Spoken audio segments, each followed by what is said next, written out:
Bom dia a todos. Nós daremos início ao nosso sexto dia do curso de reforma tributária.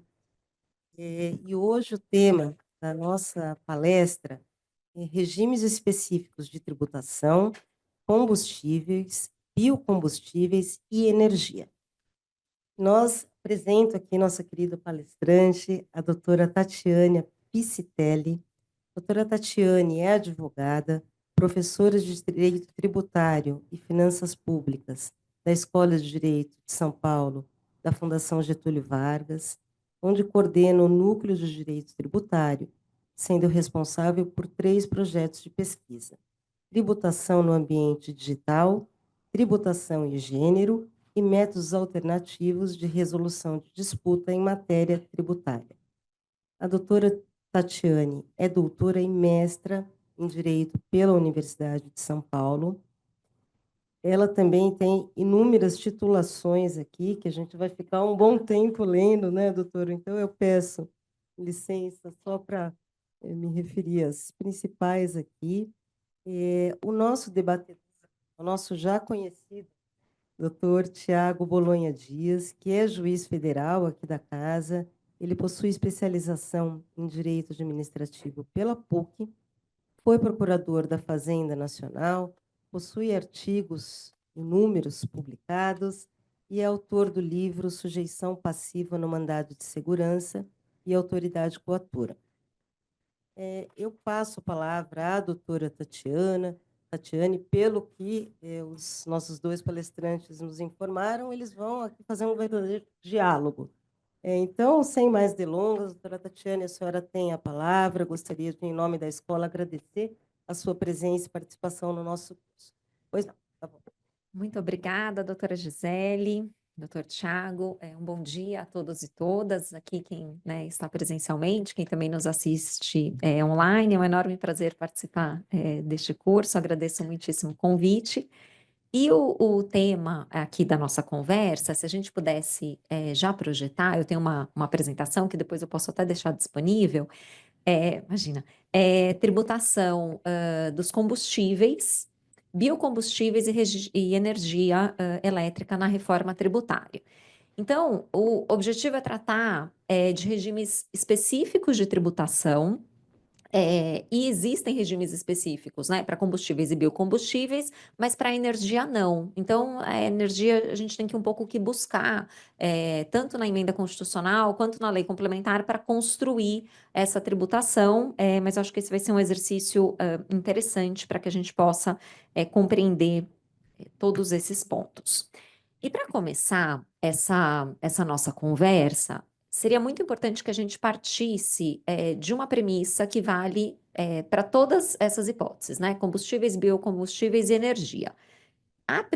Para onde eu aponto? Será que está ligado? Peraí. Ixi, gente, peraí. Ou se puder passar para mim depois. Aí, foi. Então, a primeira premissa é que quando a gente fala do IBS e da CBS, eu não preciso aqui explicar para os senhores, para as senhoras do que se trata, naturalmente, não vou falar, né, sobre os parâmetros gerais da reforma, mas essa premissa é fundamental porque a gente tem que ter em mente que o IBS e a CBS são tributos idênticos, né? Eu tenho brincado que eles não são gêmeos, eles são gêmeos siameses. Porque eles, né, devem seguir o mesmo regramento e, idealmente, a mesma interpretação, porque a gente está falando do mesmo fato jurídico.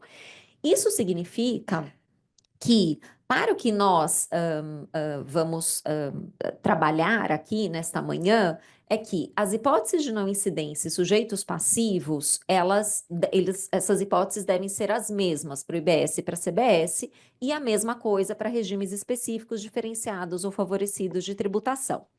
E no que interessa aqui para a gente, quando a gente pensa em regime específico, eu estou falando dos combustíveis, né? Então a gente tem que entender que regime específico é esse.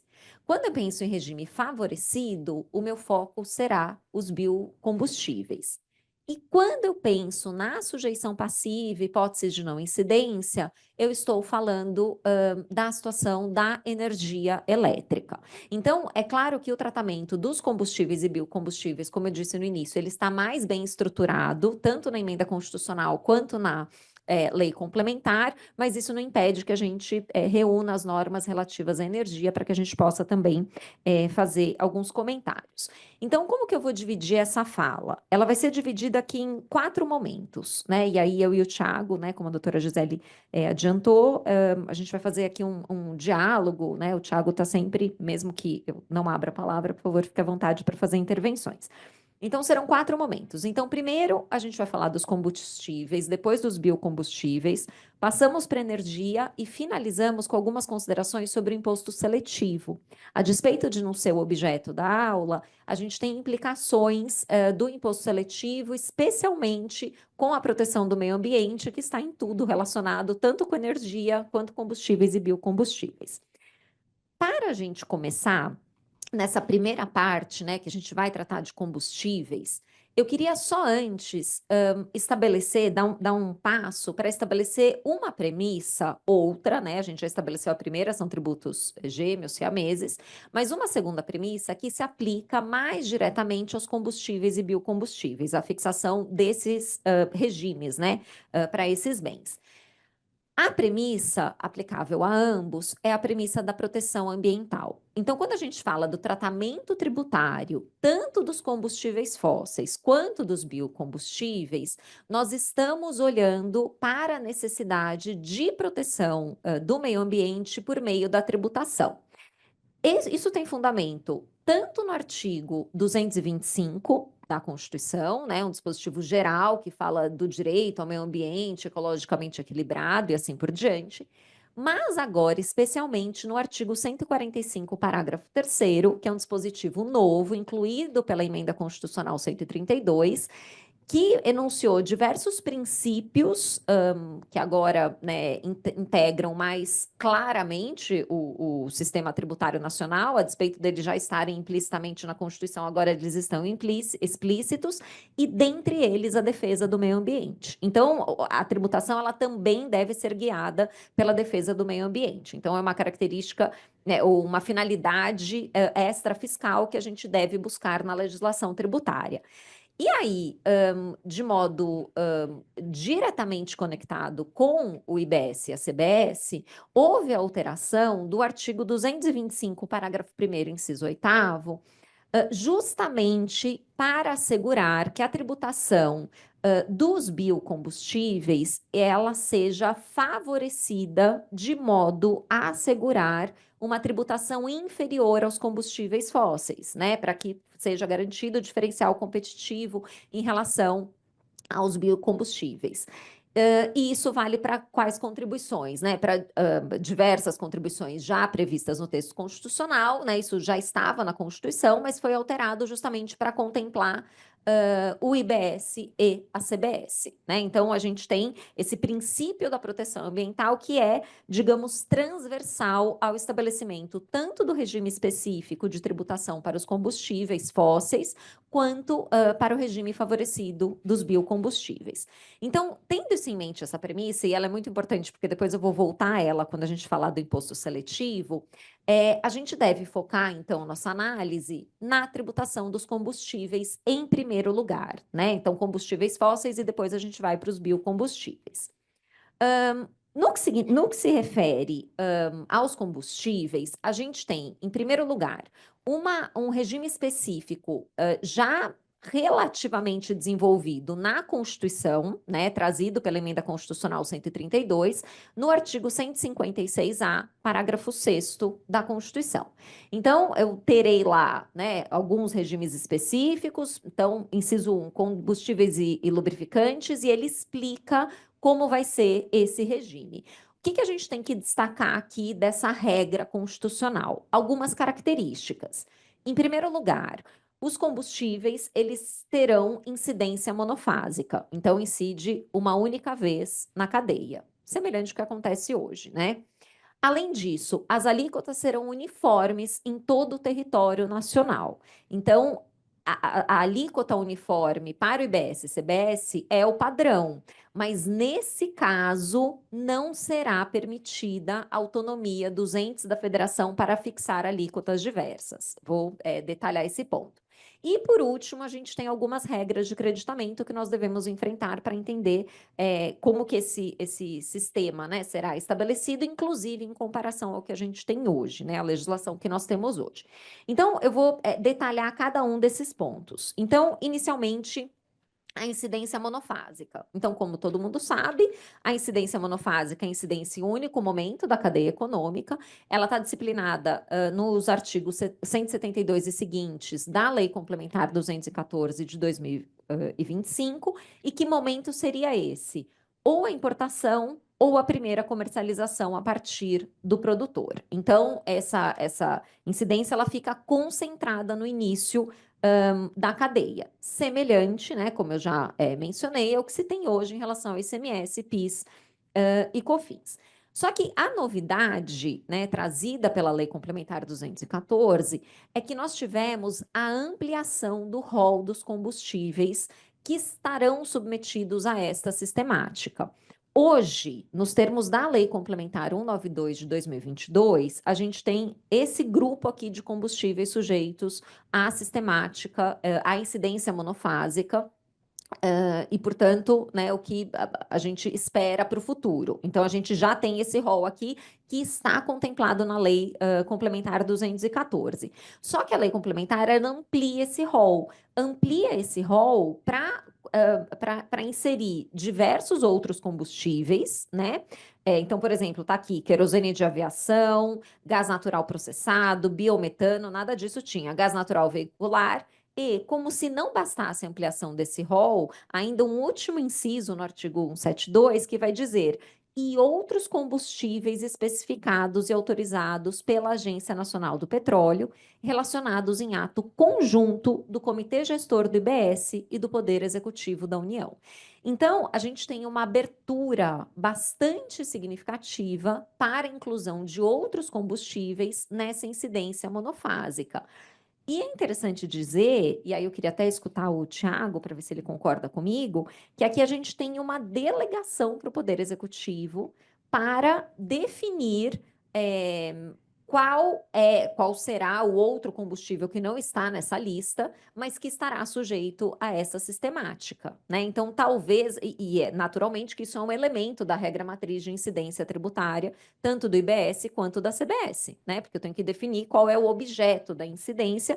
Esse objeto vai ser definido por ato, digamos, do Poder Executivo. O Comitê Gestor não é propriamente o Poder Executivo, né? Essa figura ainda, né, com a natureza jurídica por definir, ainda que a lei fale numa autarquia especial, mas não decorre, né, do Poder Legislativo.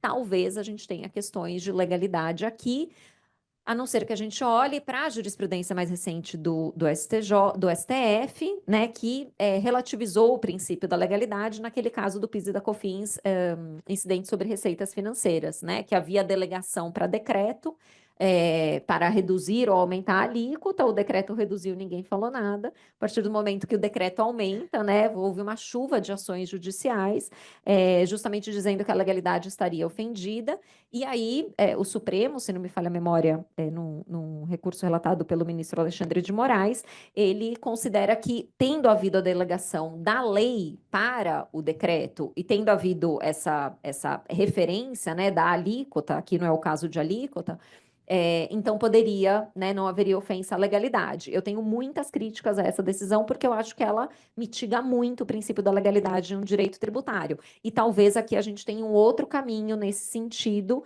na medida em que o combustível, né, que será sujeito a essa sistemática, ele não decorrerá necessariamente de lei. Tiago, eu não sei se você concorda, acho que esse é um primeiro ponto controvertido. É interessante que aqui entra numa questão que eu até, na palestra anterior, eu falei, eu vou comentar aqui uns pontos constitucionais só, e deixar as questões de lei para hoje. E isso aqui entra numa questão que eu tive uma primeira impressão e mantive a impressão de que com a reforma constitucional, essa questão do monofásico, ela passou da delegação legal para selecionar quais combustíveis vão entrar. E eu entendi que com a redação atual da reforma, tem que ser todos os combustíveis, não pode ficar nenhum combustível de fora. Então, em relação a esse ponto específico aqui, a minha interpretação é a seguinte: todos os combustíveis que forem autorizados pela ANP têm que ter a tributação diferenciada, querendo ou não querendo, o Conselho Gestor e o Poder Executivo. O que o Poder Executivo pode fazer é regulamentar em relação à alíquota e, enfim, os balizamentos relacionados à cláusula residual da alíquota.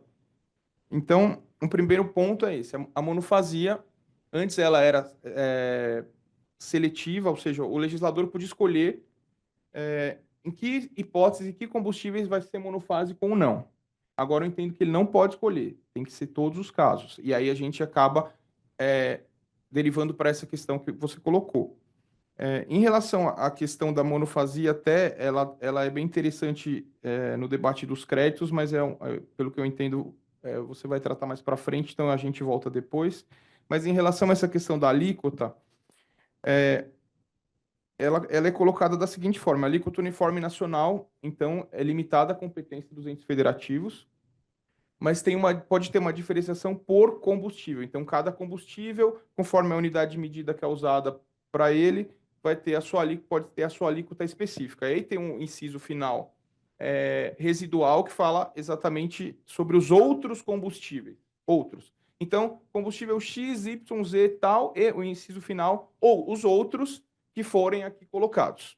E aí, mais para frente, tem uns parágrafos, uma normatização que diz assim: para esses outros, a alíquota vai ser aquela aplicável ao combustível que seja mais próximo em finalidade, em questão de dano ambiental, etc., em relação aos que foram arrolados. E aqui eu já vejo uma questão uma problemática que pode ser judicializada, eventualmente, nesse enquadramento. Porque o contribuinte pode entender que, não, meu combustível aqui residual, ele residual, eu digo aqui não de resíduos ambientais, né? De residual no sentido de que não é tratado expressamente. Então, meu combustível aqui residual, eu acho que ele parece mais com esse, que tem uma alíquota menor. E o fisco pode entender que ele está mais enquadrado no outro, que tem alíquota maior. Então, esse ponto é um dos poucos pontos aqui que eu acho que após a reforma pode ter uma judicialização. E sobre esse ponto que a doutora colocou, na minha interpretação é esse: o conselho gestor não pode nem deixar algum combustível de fora. Ele tem que regulamentar essa questão da alíquota, da forma de incidência e tal, mas ele não pode escolher qual combustível ele vai deixar de fora ou não, senão ele está saindo da Constituição. Até porque a própria lei complementar, eu entendo que ela vai nessa linha, porque ela não estabelece um regime paralelo de combustíveis que não estão regulamentados pelo Conselho Gestor. Porque hoje em dia a gente tem substituição tributária, antes da reforma, né? Hoje em dia, antes da reforma, a gente tem os que ficaram de fora da monofasia, eles têm substituição tributária e regimes variados de substituição de CMS, né? Que é uma questão que depois a gente volta no creditamento, e os problemas também em relação ao que é ou não monofásico para créditos. Hoje em dia não tem regime substituição tributária para os combustíveis que ficarem de fora do Conselho Gestor, isso não tem, tá? Agora, em relação às alíquotas, eu concordo que tem problemas nessa questão, mas talvez seja diferente do entendimento da doutora. Eu continuo soltando decisões nesse sentido, porque elas batem com o que a jurisprudência estabeleceu, mas os motivos são diferentes. O que eu acho eu tenho reservas a essa diminuição de alíquota via decreto. Eu tenho reservas à baixa de alíquota via decreto. Na minha interpretação sistemática da Constituição, não é possível também nem baixar nem aumentar a alíquota via decretos fora as hipóteses da Constituição. Então, nesse caso das instituições financeiras, eu entendia que não poderia ter baixado, e se não poderia ter baixado, quando aumenta, está meio corrigindo a inconstitucionalidade. Então, aqui, entenderia mais ou menos, enfim, teria que ver como é que o Conselho Gestor vai definir essas questões dessas alíquotas. Mas se for fora do estabelecido aqui no parâmetro legal, seria o mesmo problema, não poderia nem baixar nem aumentar, porque não tem delegação constitucional para isso. Bacana. Posso? Em relação só um pequeno parênteses, a redução de alíquota via decreto, né, a despeito da autorização legal, eu também sou absolutamente contra. A gente não pode nem abaixar e nem aumentar, e não pode reduzir por conta do 150, parágrafo 6º da Constituição, que determina que na hipótese de isenção, redução de base de cálculo, crédito, eu preciso de lei, porque senão o que eu tenho é uma renúncia de receita. E a renúncia de Exatamente. receita, né, Exatamente. só é possível mediante representação democrática e, portanto, legalidade. Estou super de acordo. Mas é interessante essa sua interpretação de que, então, agora, é bem interessante, com a emenda constitucional 132, todos os combustíveis necessariamente terão incidência monofásica, e, na verdade, essa cláusula aberta aqui, né, outros combustíveis especificados autorizados pela ANP, seria justamente a realização do comando constitucional. Então, tendo sido especificado, autorizado, alguma coisa que a gente não imagina, mas que surja, né? Então, sei lá, um álcool de beterraba, vamos dizer assim, né? Que também produz açúcar. Então, a gente poderia tributar ou deveria tributar, e, na verdade, o Comitê Gestor e o Poder Executivo, eles só iriam relacionar, porque isso já estaria dentro da hipótese de incidência. Isso. Acho que eu Assim que eu estou concordo. Bem interpretando. interessante, bem interessante, bem bom. Bom, isso, né, então, em relação à monofasia. Depois a gente volta para os créditos. Vamos para as alíquotas, né, que é o segundo ponto que eu chamei atenção quando a gente falou do regime específico dos combustíveis. Então, né, como o Dr. Tiago adiantou, alíquotas uniformes em todo o território nacional, específicas por unidade de medida e diferenciadas por produto, que de fato pode dar o problema né, de uma interpretação por analogia. Isso significa o quê, né? Quando a gente fala de alíquotas uniformes em todo o território nacional. Se eu parasse aqui, não ia fazer muita diferença em relação ao IBS e à CBS, porque as alíquotas elas serão uniformes. Só que, quando a gente teve a discussão na reforma tributária sobre ofensa ao pacto federativo, os defensores da reforma dizem o seguinte: não vai ter ofensa ao pacto, porque os entes terão liberdade para estabelecer as alíquotas, né, relativas às suas parcelas de competência. Então, estados poderão estabelecer alíquotas, municípios e também a União. E aí está garantida a autonomia financeira e a ausência de ofensa ao pacto federativo. E, de fato, assim será para a maioria dos bens e serviços, mas não para os combustíveis. Por quê? Porque justamente a gente tem essa ressalva final, admitida a não aplicação do disposto no parágrafo 1º, inciso 1 a 7º, inciso 5º a 7º, do artigo 156A, o que significa, em relação aos combustíveis, não há autonomia dos estados, Distrito Federal e municípios, e também da União, vamos dizer assim, para a fixação de alíquotas diversas. Então, tem que ser uma alíquota única. Então, o estado, ele não vai poder, o estado de São Paulo não vai poder estabelecer uma alíquota e o Rio de Janeiro outro. A alíquota vai ser única e vai ser uniforme. E, além disso, vai ser uma alíquota específica, né? Então, a alíquota ad rem. O que significa dizer, eu vou calcular o IBS e a CBS a partir da quantidade de combustível, que vai ser a base de cálculo, né? Tá aí no 173, parágrafo 2º, vezes um determinado valor, que é a alíquota. Então, a alíquota é uma alíquota específica, como acontece mesmo, né, no caso da tributação de combustíveis, e diferenciada por produto. E essa diferenciação por produto, ela decorre do quê? Né? Ela decorre, né, ela está no 174, inciso 1, ela decorre do tipo de combustível. E aí a gente vai ter alguns critérios para tanto que eu vou chegar lá. Mas eu quero antes olhar para o inciso 2, que vai dizer o seguinte: em relação a essas alíquotas, elas serão reajustadas no ano anterior ao de sua vigência, vírgula, observada para sua majoração a anterioridade nonagesimal prevista na linha C do inciso 3 do caput do 150, que é a anterioridade nonagesimal, né? O prazo mínimo de 90 dias introduzido pela emenda constitucional 42 de 2003. O que eu quero chamar atenção aqui, né? E talvez também ouvir aqui o Dr. Tiago. Ele faz uma diferenciação aqui, o legislador, entre reajuste e majoração. Porque ela fala reajustada no ano anterior da sua vigência, observada para a majoração. né? Então, se o reajuste resultar em majoração, mas o reajuste resulta em majoração quando ele supera os índices da inflação, índice oficial de inflação, correção monetária. E aí, apenas no caso de majoração é que eu tenho observância do princípio da anterioridade. E a divulgação dessas alíquotas, ela se dará pelo Comitê Gestor do IBS e pelo chefe do Poder Executivo da União. Aqui, me parece que a gente pode ter um problema em relação à anterioridade, aí como a gente estava conversando no café, um debate mais ou menos como a gente tem no IPTU, né, ou teve no IPTU, sobre reajuste da base de cálculo, do valor venal do imóvel e majoração. Doutor Tiago, não sei se o senhor concorda. Sobre essa questão eu não tinha pensado, mas a gente conversou lá atrás. E o que eu tô achando aqui a partir da redação é o seguinte: tem sentido essa questão de reajustado e majorado diferente. Teria que ver na prática como é que vai ser isso, porque como é que seria um reajuste de alíquota, né? Porque a base de cálculo, sim, mudou o valor base, mas a alíquota, se for um percentual. Mas não é, porque a alíquota é específica. Ah, verdade, verdade, É a verdade. Tem diferença. razão, tem razão, tem razão. Então, é um valor, Sim, sim.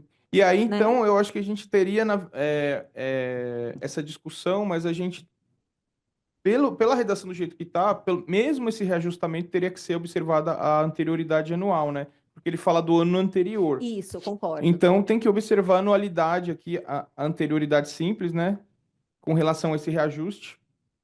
E aí, para majorações efetivas, aí sim, anterioridade nonagesimal, além da anterioridade simples. Eu acho que sim.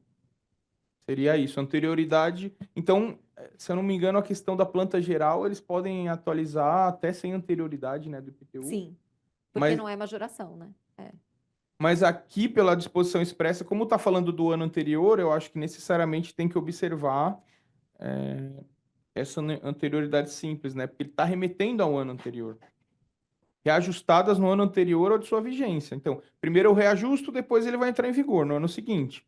Então, pelo menos essa anterioridade, mesmo no reajustamento dessas alíquotas do combustíveis, a gente teria que observar. Não sei. Isso pode autorizar já um aumento aqui declarado de carga tributária, porque eu tenho reajuste no ano anterior e no ano seguinte a majoração, desde que respeitada a anterioridade no anagesimal. Sim. Ela está liberada. Está liberada. Nesse caso, estaria Sim, liberada, sim. sim, sem dúvida. A majoração de todos os tributos acaba sendo possível. Agora, a questão do reajustamento, aí sim, eu acho que ele deve ser baseado em índices de inflação ou sei lá, alguma coisa assim. Então, não é absoluto, né? Senão a gente acaba violando a majoração, transformando o reajuste em majoração. Então, Isso. eles têm que ter critérios específicos Sim, sim. limitados ali para poder fazer assim. E aqui, em relação. Quer falar? Em relação à anterioridade, eu acho que talvez daria. Enfim, eu concordo. Quando eu li, eu também olhei e falei, não, mas tem uma acumulação aqui. Tem também anterioridade anual, né? Vamos chamar assim. Mas teria duas interpretações.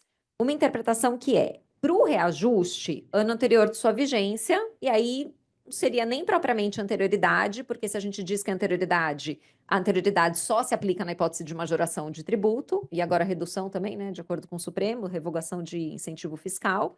Então, seria simplesmente no ano anterior de sua vigência.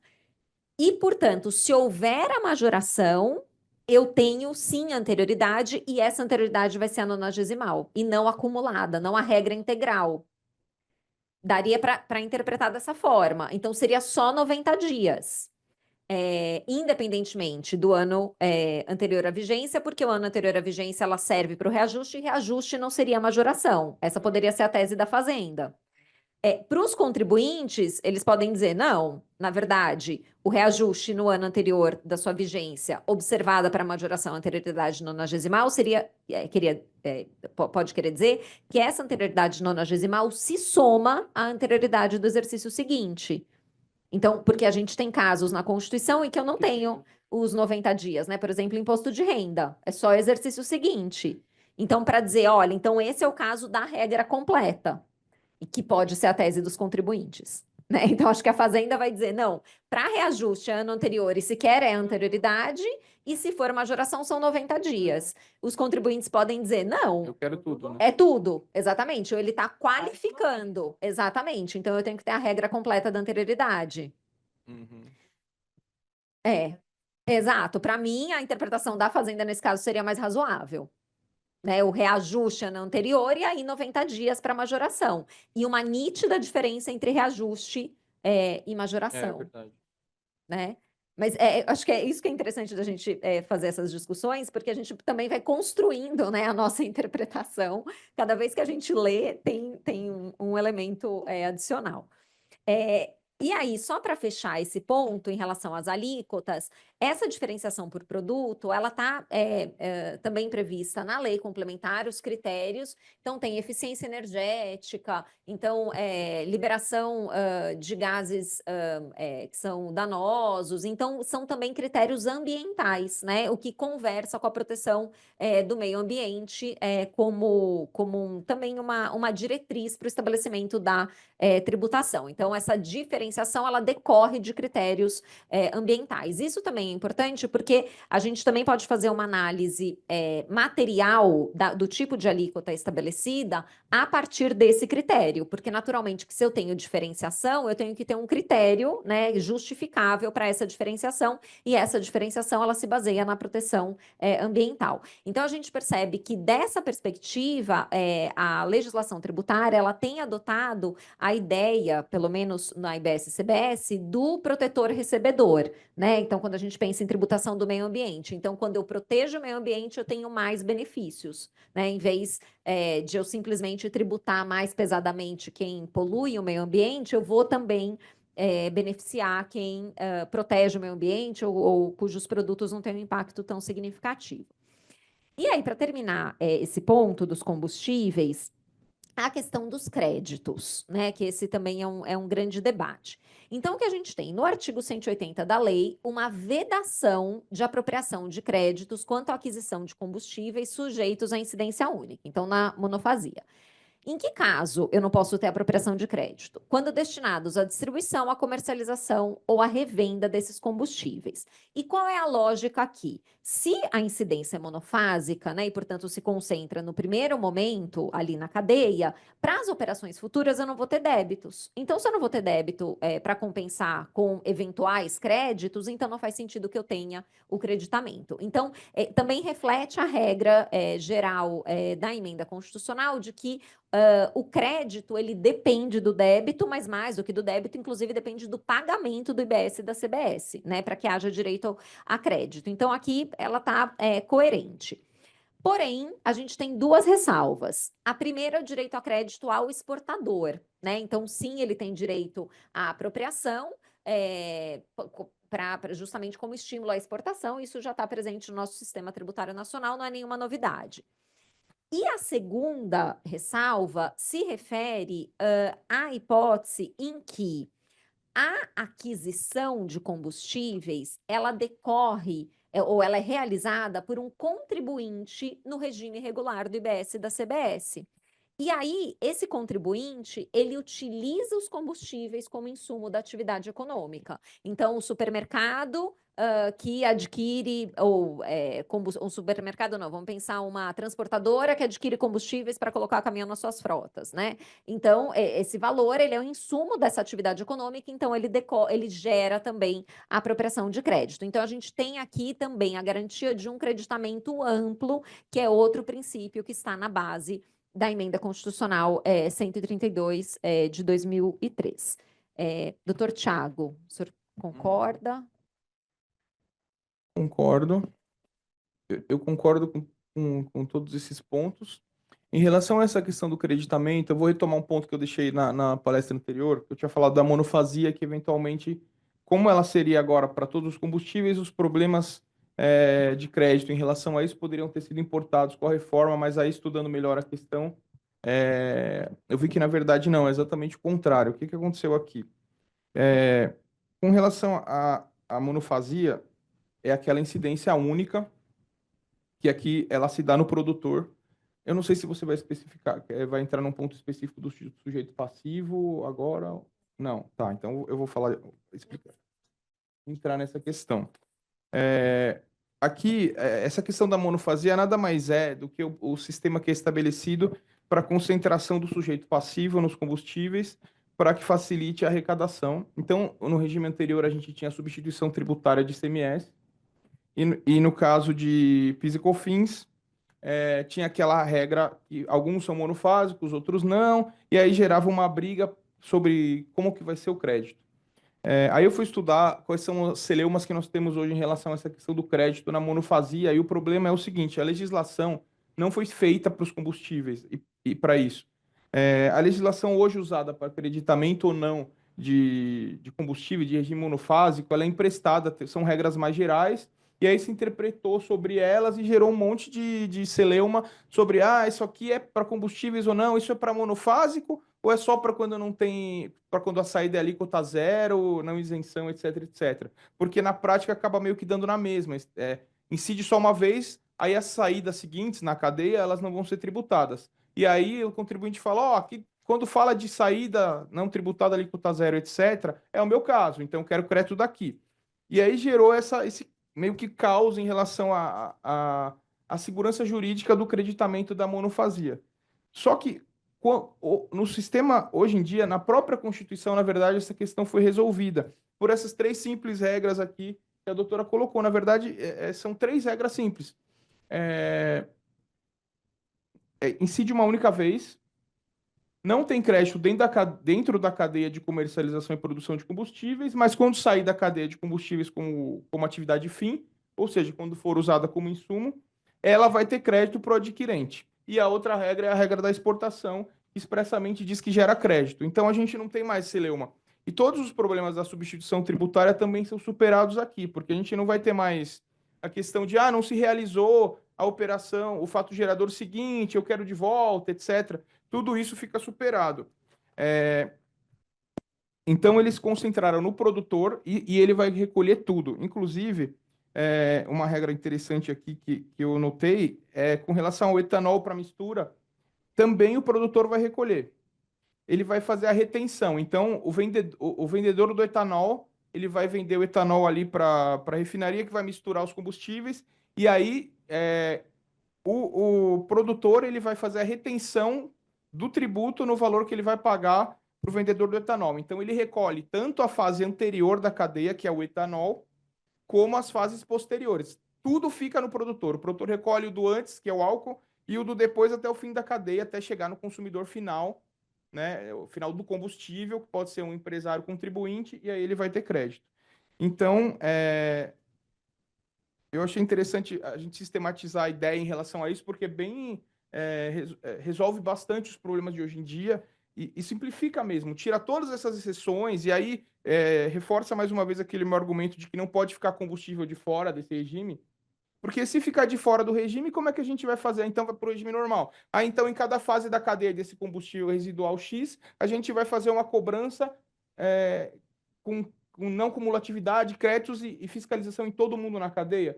Fica sem sentido em relação à ideia geral, com a descentralização da tributação tanto do álcool quanto do combustível em todas as fases, tudo uma vez só, certo? Outra questão em relação ao sujeito passivo também é que, ainda que eles estejam concentrando no produtor, ele estabelece responsabilidade solidária. O adquirente imediato do produtor é responsável solidário em todos os casos, pelo que eu entendi da lei, ela não deixou ressalvas. Ela falou: o adquirente é solidário do tributo que não foi pago pelo produtor. Então, além de concentrar, ele transforma o adquirente imediato, o distribuidor, eventualmente, enfim, num fiscal também. Então, ele é solidário, se o outro não pagou, ele vai pagar, não importa se tem a dolo, culpa ou nada. Mas aí tem uma cláusula seguinte que fala que se houver comprovação de que concorreram para o não pagamento, também vão ser solidários os demais. E aqui nessa cláusula eu entendo que existe uma questão de, como ele fala, comprovação de que concorreram, pelo menos a meu ver, ele está falando de dolo aqui. Então, se antes não foi pago e você participou dessa sonegação, você vai responder. Agora, eu entendo que não incidiria, não é responsabilidade objetiva, entendo que também não seria uma coisa de culpa. Ou seja, se o adquirente anterior me apresentou as notas corretas, apresentando o recolhimento, etc., eu não sou obrigado a me aprofundar. Certo? Então, se o contribuinte concorreu, ou seja, ele sabe que foi feita uma sonegação aqui, ele vai responder nas seguintes fases da cadeia. Agora, se ele foi enganado pelo anterior, ele não responde. Diferente é a questão do adquirente imediato do produtor. Esse vai responder em qualquer hipótese. Não sei se... Não, perfeito, perfeito. E essa, porque é uma extensão, né, da solidariedade, não simplesmente pelos critérios apenas, né, do 124 do CTN, mas também por um outro elemento subjetivo, que é justamente a participação, né, nessa Na ação de sonegação, sonegação. entraria no 135, Isso. eventualmente. Ou 137, talvez, e aí vai ter impacto penal, né? Sim, Sem dúvida nenhuma. sim, sim. Muito bom, exatamente isso. Bom, seguindo aqui, a gente tem que agora olhar então para os biocombustíveis. Né, qual foi o tratamento tributário favorecido que foi dado. Mas só uma última questão, seria uma pequena conclusão, né, uma conclusão parcial dessa primeira parte, que eu acho que eu faço coro aqui à fala do Dr. Tiago. A gente resolveu muita coisa, né, com a lei complementar em relação aos combustíveis. Eu acho que haverá poucos debates, salvo essas questões específicas da anterioridade, dessa interpretação de qual é a alíquota mais próxima, ou combustível mais próximo, mas acho que a gente resolveu bastante coisa. Em relação aos biocombustíveis, também não há exatamente muitos debates na minha visão. Então, a gente tem uma tributação inferior, né, a incidente sobre os combustíveis fósseis, justamente nos termos do parágrafo 1º do artigo 225. Então, aqui é quase uma repetição do texto constitucional, para garantir o diferencial competitivo. Qual foi a escolha do legislador nessa tributação inferior? Qual foi o instrumento? O instrumento foi limitação de alíquota. E limitação de alíquota em relação aos combustíveis fósseis, né? Então, ele toma como critério a alíquota dos combustíveis fósseis para, então, estabelecer esse limite, né? A partir do qual eu não posso ter a tributação de biocombustíveis. E aí eu considero diversos critérios, equivalência energética, preço de mercado e assim por diante. Essa limitação de alíquotas, em específico, ela está no artigo 175, parágrafo 1º, que diz que as alíquotas relativas aos biocombustíveis, né, e ao hidrogênio de baixa emissão de carbono, essas alíquotas não poderão ser inferiores a 40% e não poderão exceder 90% das alíquotas incidentes sobre os respectivos combustíveis fósseis comparados. O que é uma medida bastante interessante, mas, de todo modo, fica limitada só às alíquotas, né? A gente poderia ter algum outro incentivo, redução de base de cálculo, né? Foi uma solução tímida. Em relação aos critérios, então, né, que eu já tinha enumerado anteriormente, eles estão no artigo 2º do artigo 175. Eu não sei se o Dr. Tiago vê nesses pontos alguma divergência, alguma controvérsia, porque, na minha visão, o único ponto seria essa timidez da legislação complementar, que poderia ter inovado e poderia ter estabelecido uma tributação ainda mais favorecida como forma de incentivar os biocombustíveis, especialmente porque, já antecipando, né, um ponto que a gente vai ver lá na frente, a gente não tem imposto seletivo sobre combustíveis fósseis. Então, né, então a gente fica, é óbvio, né, que essa limitação da alíquota, ela é relevante, mas ela pode ser tímida para o estímulo a esse tipo de atividade econômica.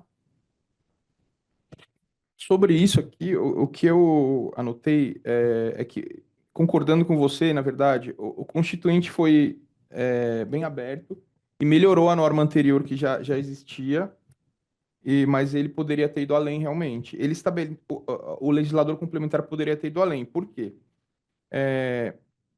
Esse benefício para os biocombustíveis, ele é estabelecido como um regime favorecido, então é mais amplo do que o regime diferenciado, ou seja, ele não trata só de alíquota, ele poderia ter estabelecido outras questões realmente.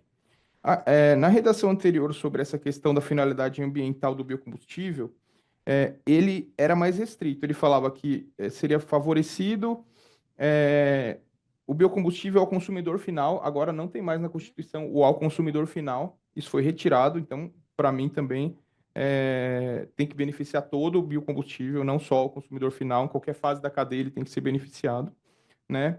E aí incluiu o hidrogênio de baixa emissão de carbono também, que não era mencionado expressamente. Então, o Constituinte trouxe como regime favorecido, em todas as fases da cadeia, ainda incluiu o hidrogênio de baixa emissão, só que o legislador complementar ele tratou como se fosse um regime diferenciado. Ele falou: olha, suas alíquotas vão ser menores aqui, e é isso.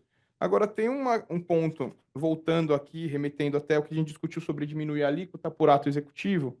Tem uma cláusula interessante sobre essa questão do biodiesel, especificamente do biodiesel B100 aqui. Tem uma norma que diz assim: o ato do Poder Executivo Federal pode reduzir a alíquota da CBS para o biodiesel B100 quando ele for produzido com matéria-prima adquirida de agricultura familiar. Então, eu achei bem interessante isso aqui.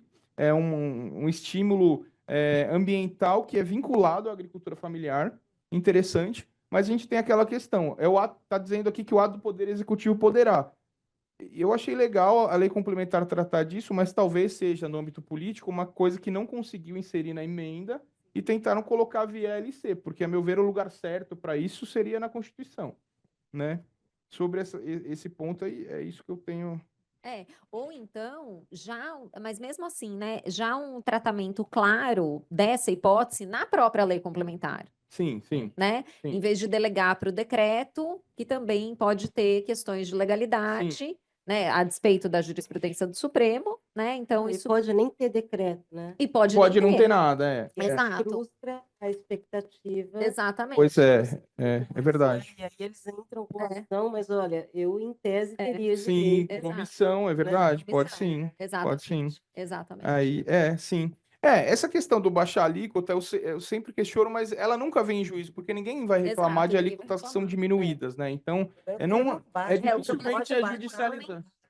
Sim, e aí, enfim, mas se pôde baixar, eu acho que pode Vai cair aumentar, nesse né? argumento mesmo. Exato, entendeu? Mas eu concordo, vai cair nesse argumento, que é um argumento mais pragmático, mas é um desvirtuamento da legalidade. Porque a legalidade serve para os dois pontos, né?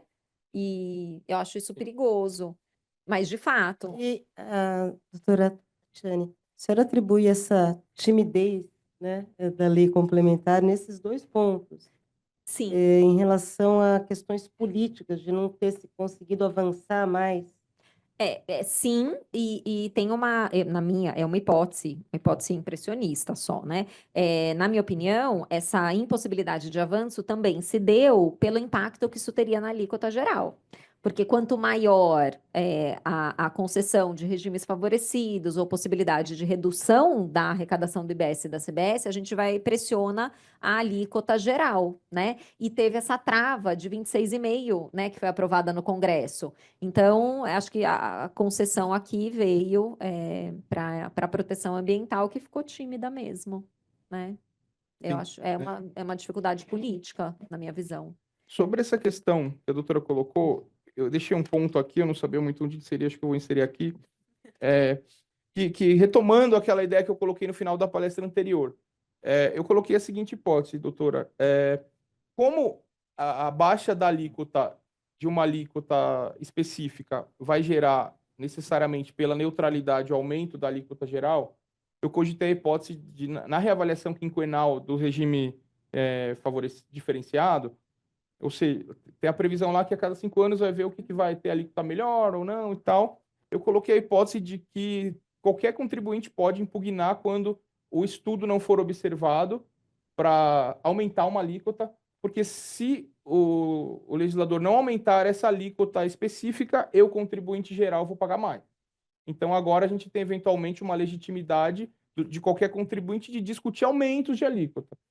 E aí, eu peguei aqui uma questão interessante nessa do combustível, que é estabelecido que na transição do regime de hoje para o regime da reforma, diz que não pode exceder a carga tributária total, inclusive indireta. E aí ele coloca um monte de critérios sobre a carga indireta. E aí eu cogitei isso na mesma linha. Falei, olha, é uma questão que pode, por analogia, ser usada em todas as discussões de carga tributária, ou seja, vem um estudo que segue a carga direta. Ele falou, não, mas aqui a própria lei complementar trouxe que a carga indireta vai ser considerada.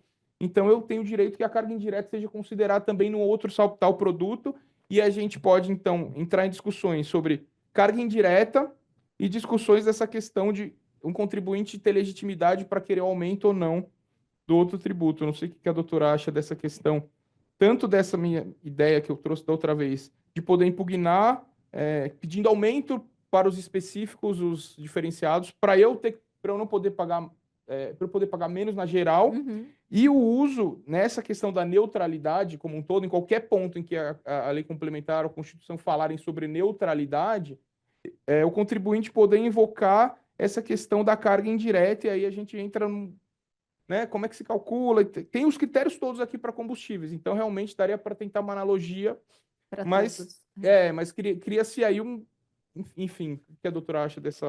Bom, quanto ao primeiro ponto, da avaliação quinquenal, eu acho que, em primeiro lugar, genericamente, esse instrumento é muito interessante.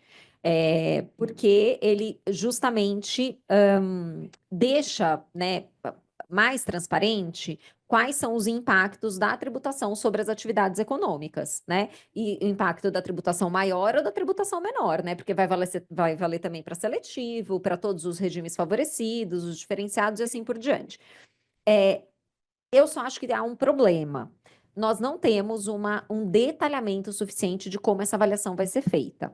Então, quem vai ser o órgão, a instituição que vai ser responsável por fazer essas medições, né? Quanto à efetividade, quanto ao custo-benefício. Na minha visão, seria o Tribunal de Contas, porque é o Tribunal de Contas que tem o poder, né, para avaliar o custo-benefício de políticas públicas.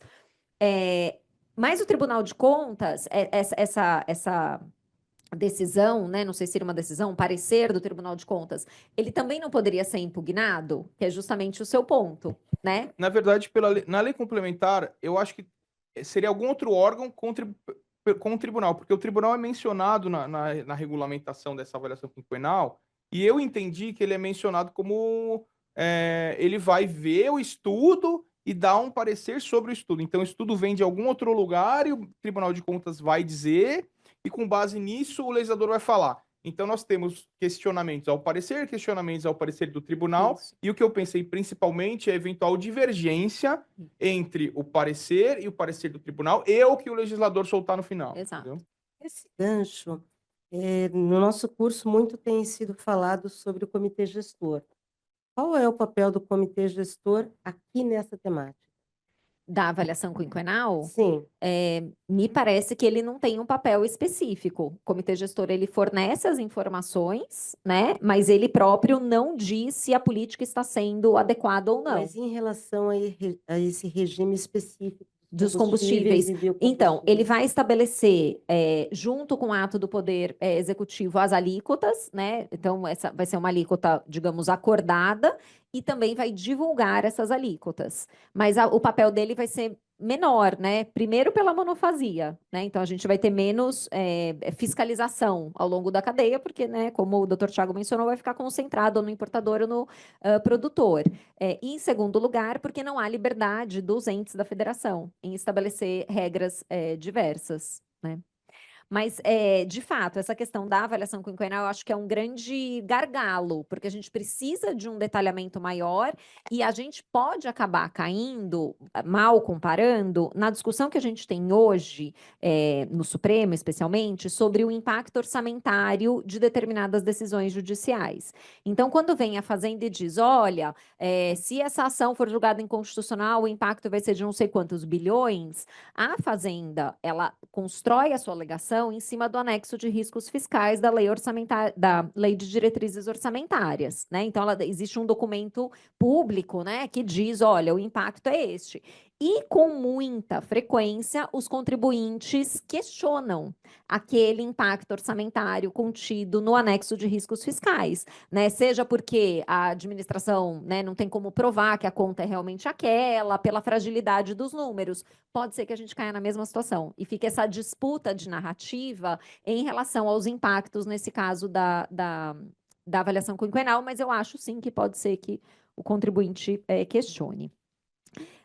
Eu queria agora, então, concluir essa segunda parte. Não sei, doutor Thiago, o senhor tem mais alguma consideração para falar de combustíveis e biocombustíveis?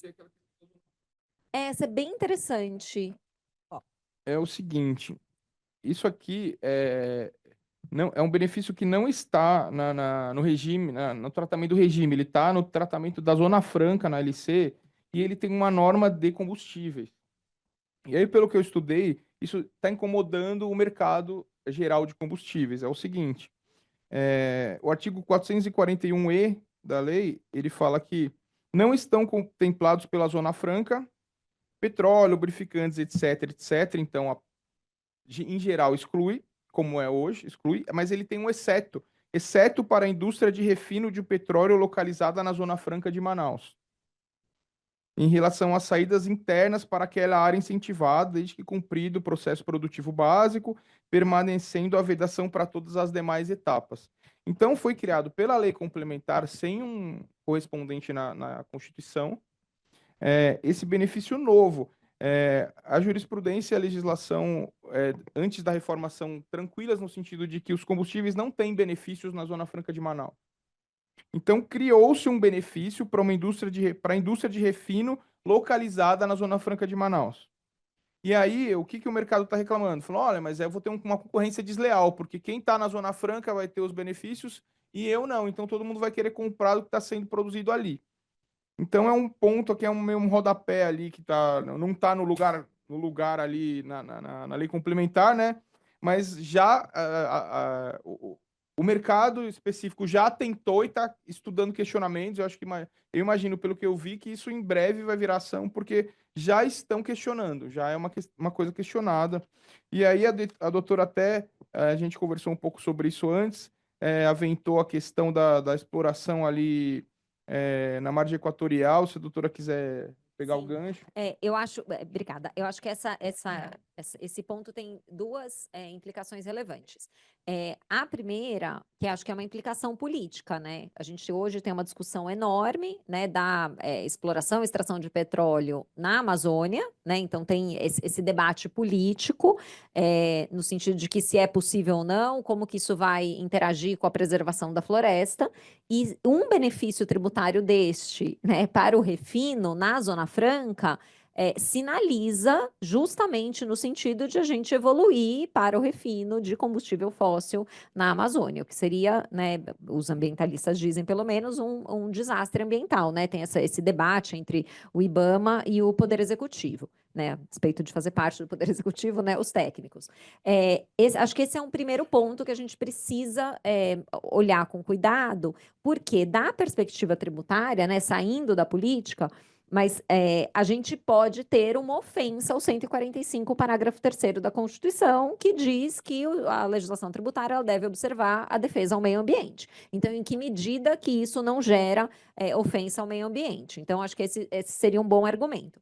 E aí, o segundo argumento, que é a questão desse questionamento, né, que está sendo feito da perspectiva concorrencial, eu acho que ele fica ainda agravado pelos debates que a gente já teve no Supremo sobre creditamento para as remessas, né, a partir da Zona Franca, a despeito da não incidência de tributos, né? E esse benefício seguiu na emenda constitucional, tanto assim, né, que o IPI foi preservado justamente para garantir os créditos, né? O exemplo clássico é da indústria de refrigerantes, né, que produz ali o concentrado, manda o envase para outras localidades e essas outras localidades todas têm crédito de IPI. Então, a gente também pode, acho que essa questão da competitividade, ela também se agrava pela possibilidade de apropriação de créditos de quem está fora da Zona Franca, a despeito da não incidência na saída. Teria que estudar um pouco mais como ficou essa questão em específico dos combustíveis, mas se o regime geral, a lógica geral da Zona Franca, que é esse diferencial competitivo para a Zona Franca, se isso seria preservado também nesse caso. Acho que, né, reforça o argumento.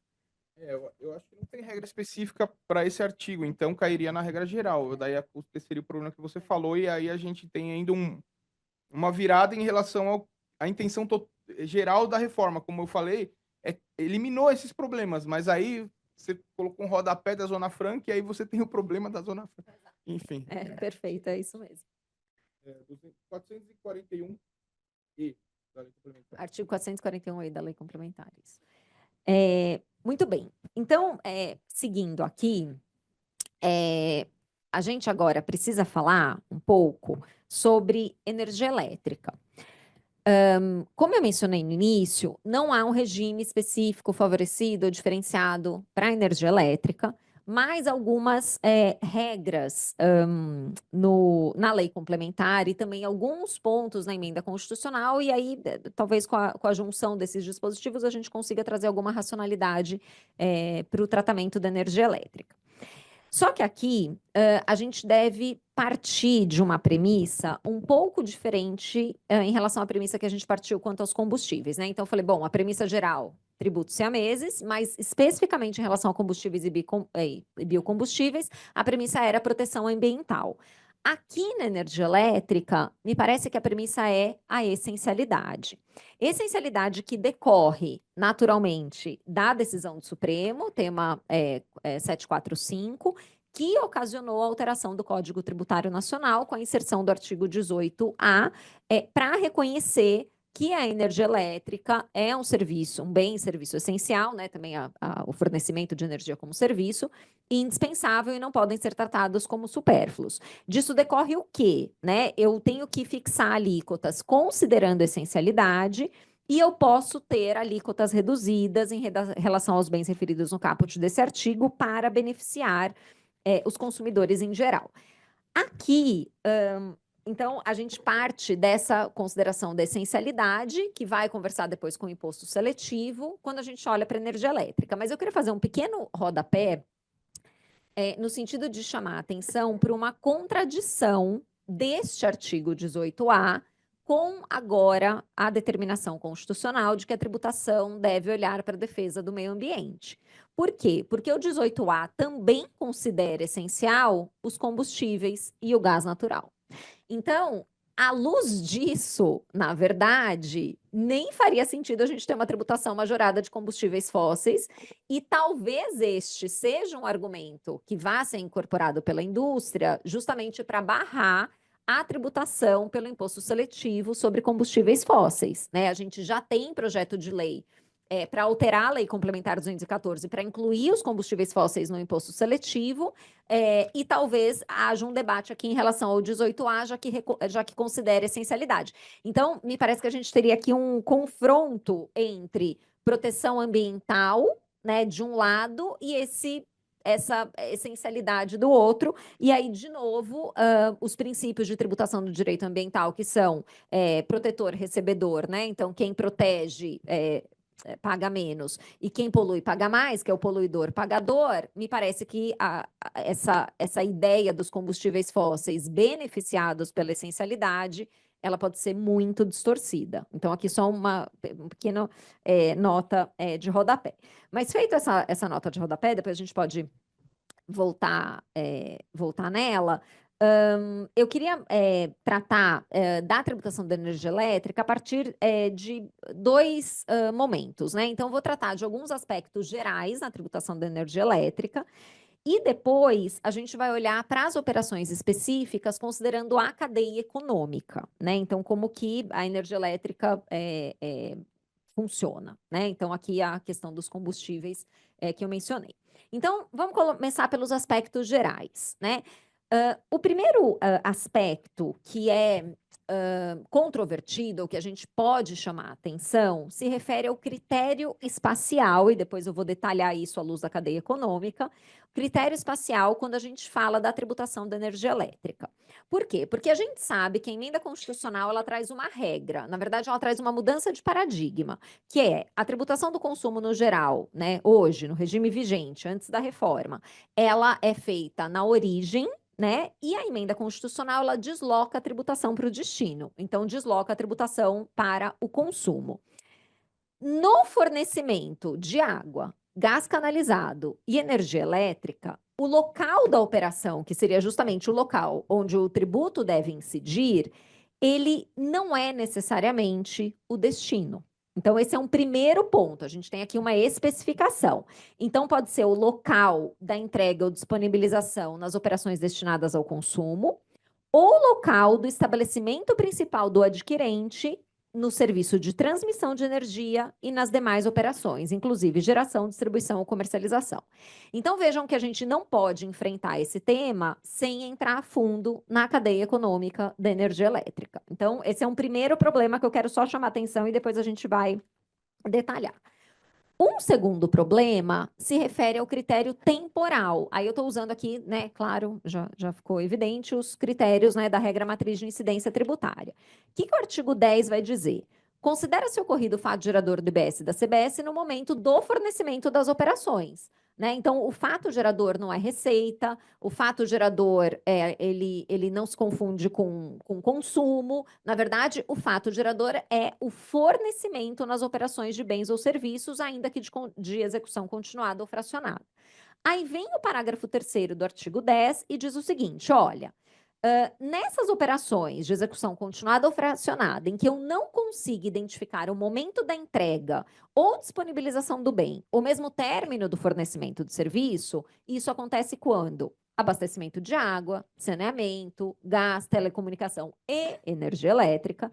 Considera-se ocorrido o fato gerador no momento em que se torna devido o pagamento. Então, ele estabelece também uma outra ficção aqui para estabelecer o critério temporal no que se refere a todos esses serviços, mas também energia elétrica, que vai ser o meu foco. E aí, um terceiro ponto se refere à sujeição passiva. Ele fala, então, tudo bem, você tem que, o tributo, né, o fato gerador acontece no momento em que se torna devido o pagamento e o recolhimento do IBS e da CBS, no caso de operações com energia elétrica e também operações relativas à geração, comercialização, distribuição ou transmissão, ocorrerá somente no fornecimento para consumo ou no fornecimento para contribuinte não sujeito ao regime regular do IBS e CBS. Então, eu tenho também uma especificidade em relação à sujeição passiva. Então, naturalmente, que a gente, para entender todos esses pontos, a gente precisa olhar para a cadeia econômica. E aí, eu vou voltar aqui, já vou voltar nesse ponto, mas a cadeia é essa, né, de modo simplificado. Geração de energia elétrica, que são as usinas, a transmissão de energia elétrica, e a distribuição até chegar no consumidor final. Então, a gente tem que olhar para a hipótese de geração, transmissão e distribuição. Só antes, queria trazer um outro ponto que se refere ao artigo, não tem a ver com esses critérios da regra matriz de incidência, mas um detalhe que eu julgo importante, que se refere ao regime especial de incentivos para o desenvolvimento da infraestrutura. Então, houve, né, isso está sendo visto como um novo regime especial de incentivos para o desenvolvimento da infraestrutura, e houve a previsão de suspensão do pagamento do IBS e da CBS, no caso de utilização de equipamentos, material de construção para utilização e incorporação em obras de infraestrutura. E aqui a gente tem dois pontos. Um primeiro ponto, que se refere ao comecinho do artigo 106, que vai dizer, observada a disciplina estabelecida na legislação específica. Há quem esteja interpretando essa legislação específica como legislação tributária, que é o conteúdo do artigo 106 do Código Tributário Nacional, conteúdo este que é mais abrangente que simples lei, né? Então, a legislação tributária pode ser decreto, pode ser portaria, tratados e convenções, mas também lei, né?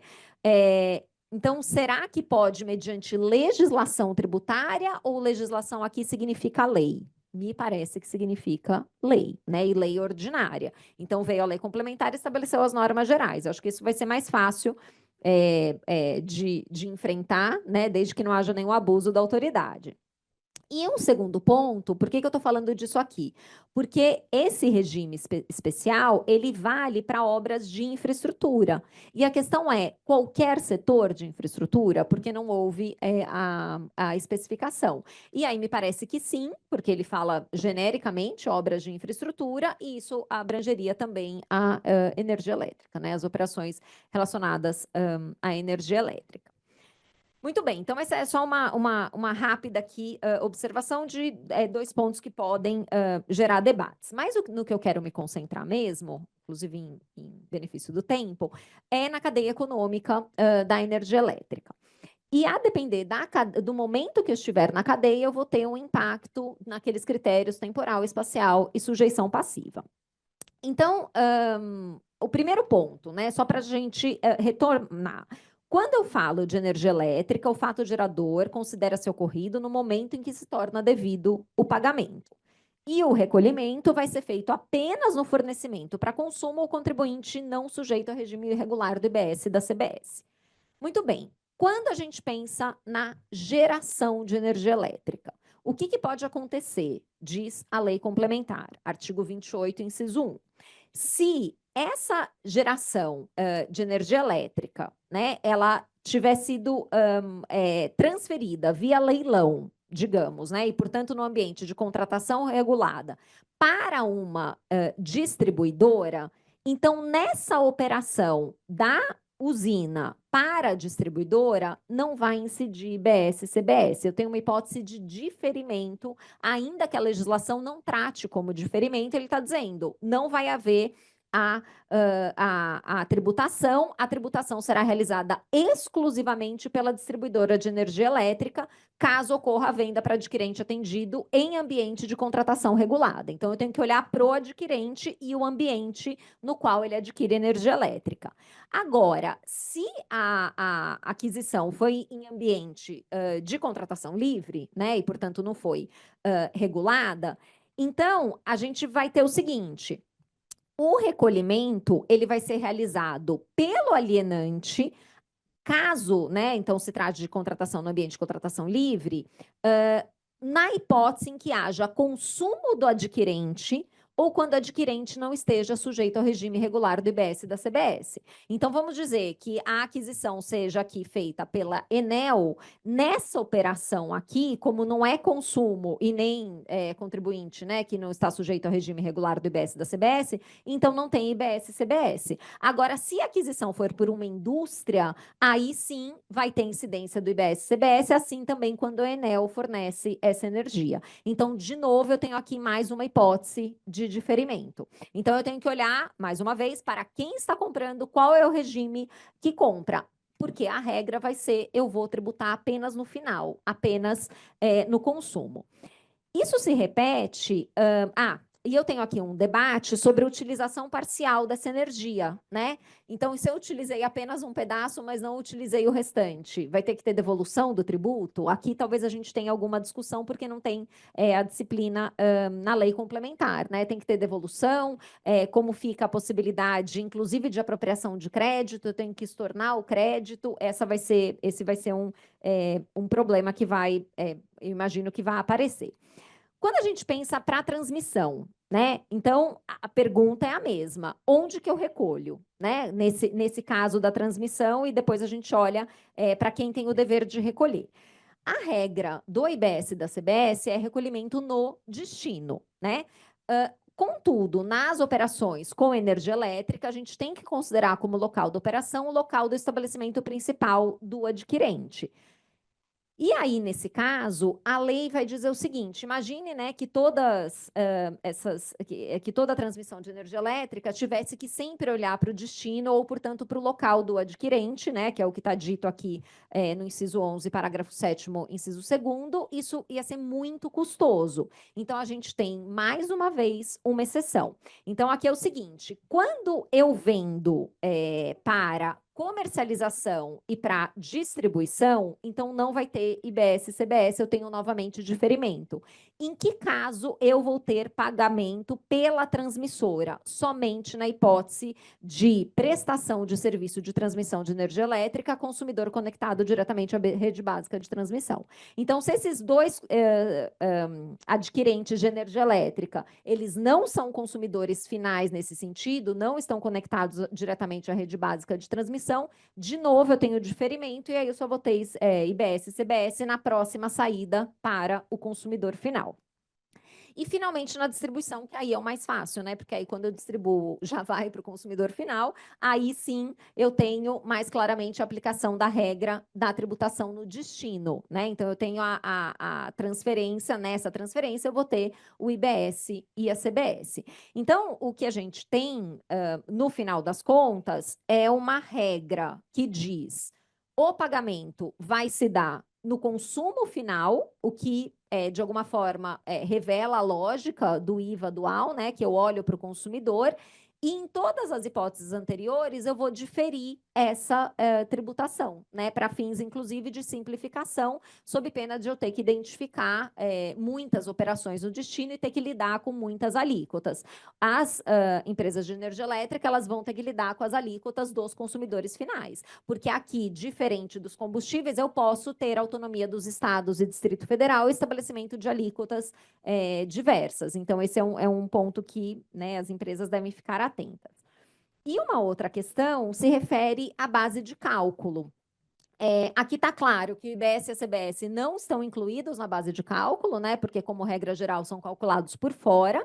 E a base de cálculo vai ser a tarifa de energia e os outros encargos decorrentes da prestação do serviço ou do fornecimento do bem. Então, os encargos entram. Agora, o que não entra, isso está expressamente excluído, a COSIP. Então, a COSIP, né, a contribuição para o custeio do serviço de iluminação pública, não está contemplada, não estará contemplada na base de cálculo do IBS e da CBS, e nem os tributos em si, né? Isso que já vai resolver diversas questões da perspectiva do debate judicial. E aí, um último ponto que eu queria falar sobre energia elétrica, antes da gente ir para o imposto seletivo, se refere ao cashback. Então, como todo mundo sabe, a gente vai ter um mecanismo de devolução do IBS e da CBS para a população de baixa renda, e a energia elétrica, da perspectiva da CBS, vai ser devolvida 100% e o IBS 20%. Né? A gente poderia conversar mais aqui sobre o cashback, porque ficou também um instrumento que é muito importante, mas corregulado de uma forma tímida, ele poderia ser maior, os percentuais poderiam ser maiores, mas pelo menos em relação à energia elétrica, a gente vai ter a devolução integral para o consumidor. Doutor Tiago. Fazer uns comentários sobre os seus comentários. Sobre a essencialidade aqui, eu acho que a gente pega uma continuidade da sua crítica anterior, no sentido da timidez em relação ao tratamento dos biocombustíveis no regime favorecido, porque o que ele fez foi amarrar a alíquota dos biocombustíveis necessariamente um percentual menor do que o dos demais. Então, eles podem eventualmente invocar nesse sentido, a essencialidade pega todos os benefícios que eu der para o combustível fóssil, o biocombustível necessariamente ele está amarrado, então ele vai ser um pouquinho melhor.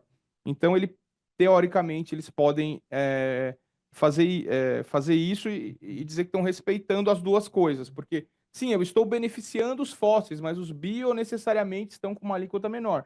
Então, eu não estou eu não estou causando problemas aqui. Eventualmente, da forma que ficou amarrado, a resposta seria essa: olha, sempre os bios vão estar melhores, então eu estou compatibilizando. Eu acho sim que a crítica é pertinente, e sem dúvida, eu não tenho nenhuma dúvida que o ideal seria, não, os combustíveis fósseis não podem entrar aqui, salvo os combustíveis fósseis que não têm alternativa, por exemplo. Se eu não tenho alternativa, ele é essencial realmente, na prática, então eu não posso fazer nada. Mas se ele tem uma, então ele não é essencial, porque eu tenho uma alternativa essencial. A gente pode interpretar assim, e eu acho que essa é a interpretação correta. Agora, na prática, a gente vê que sempre que a gente tem esse sopesamento aqui entre a economia e o meio ambiente, acaba que a economia prepondera, né?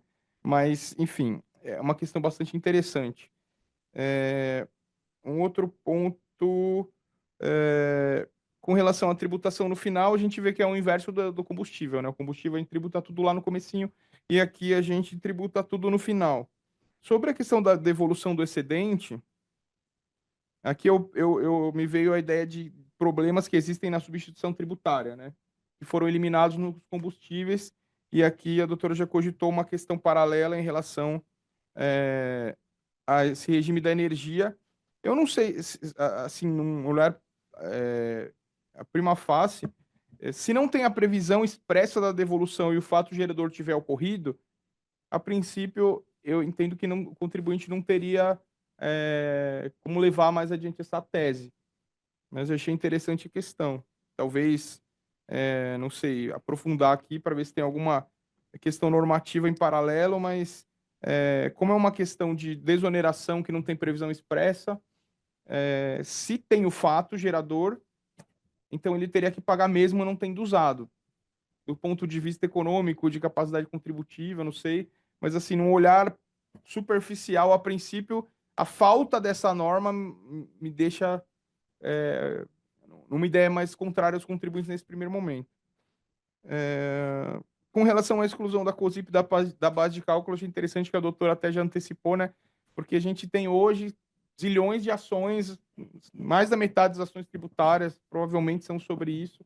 Excluir alguma coisa da base da outra coisa, depois que foi aberta a porta do ICMS na COFINS, que, a meu ver, enfim, tem uma crítica acadêmica, eu acho que foi um erro jurisprudencial, não vejo como enfim. E aí abriu a porta para que se discutisse todas as coisas na base de todas as coisas, e aqui foi salutar que eles já se anteciparam, inclusive já decidiram expressamente e a favor do contribuinte para que não tenha realmente nenhuma questão em relação a esse assunto, né?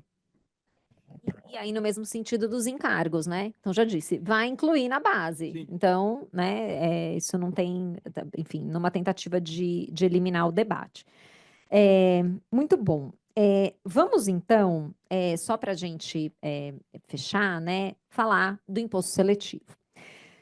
O imposto seletivo é uma incidência nova, né, no texto da Constituição, então houve ampliação da competência tributária da União, artigo 153, inciso 8º, para dizer, então, que a União pode criar impostos sobre produção, extração, comercialização ou importação de bens e serviços prejudiciais à saúde ou ao meio ambiente nos termos de lei complementar.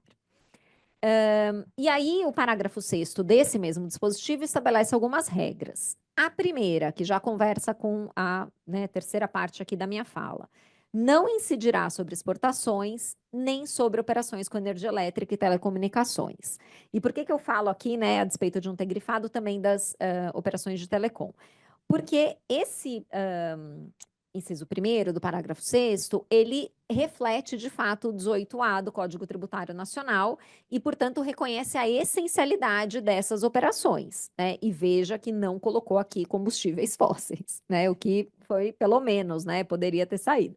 Então, a operação com energia elétrica não pode, sobre essa operação com energia elétrica, né, as operações em geral, não pode incidir o imposto seletivo. Então, esse é um primeiro ponto. Um segundo ponto está no inciso 7º, que vai dizer o seguinte, que não tem a ver com combustíveis fósseis, mas tem a ver com a realização da proteção ao meio ambiente, por isso eu quero trazer.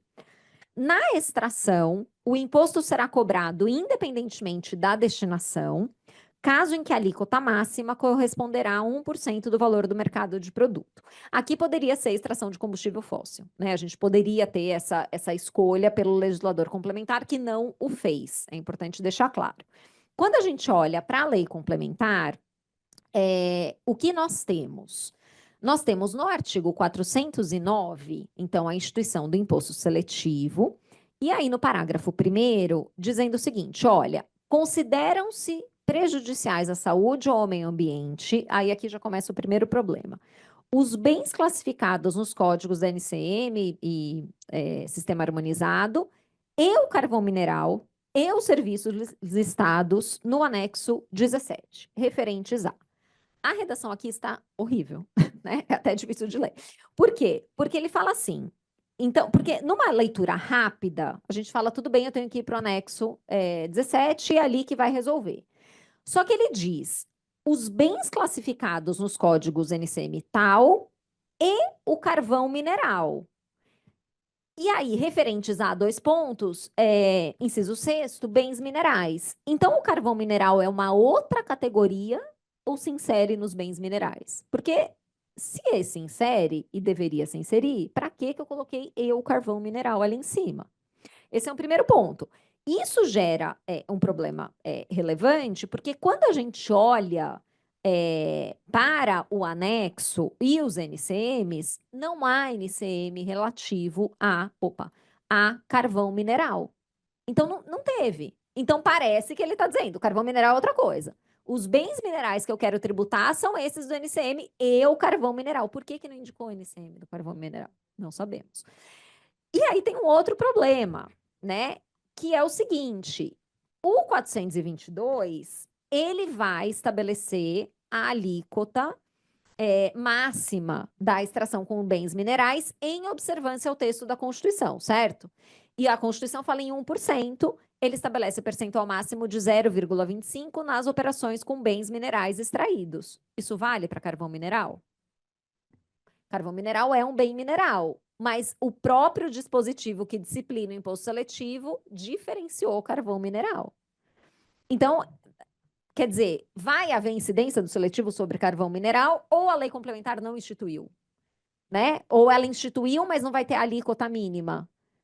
Então, essa, assim, é o exemplo, nesse caso, de uma técnica legislativa, porque acho que a ideia do carvão mineral, talvez, não sei, né? Veio depois, aí colocaram ali no caput, mas não no anexo, enfim, no caput do parágrafo, né? Então, essa é uma dúvida, realmente não sei.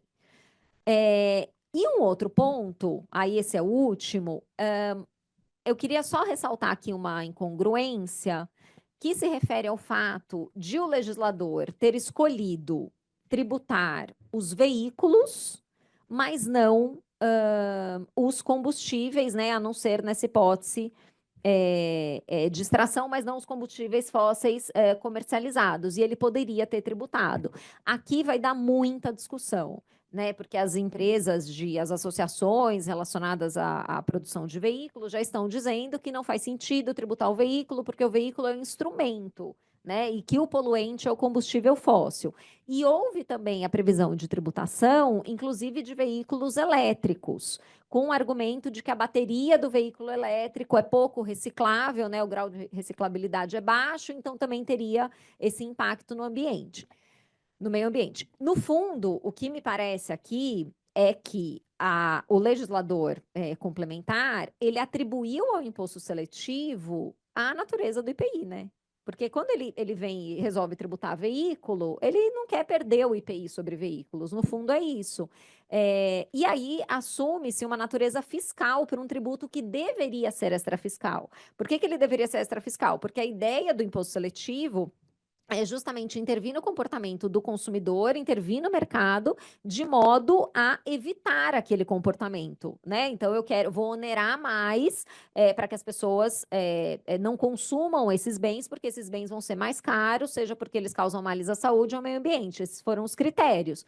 Mas aí, quando eu coloco o imposto seletivo sobre veículos e essa ideia, né, claramente arrecadatória, me parece que é uma mera tentativa de não perder o IPI sobre os veículos, porque ainda que o IPI permaneça, ele permanece só a partir, né, de uma determinada alíquota, né? Então, bem, se não me falha a memória, acho que 8%, né? E também para garantir o diferencial competitivo da Zona Franca de Manaus. Mas não é esse IPI que a gente conhece.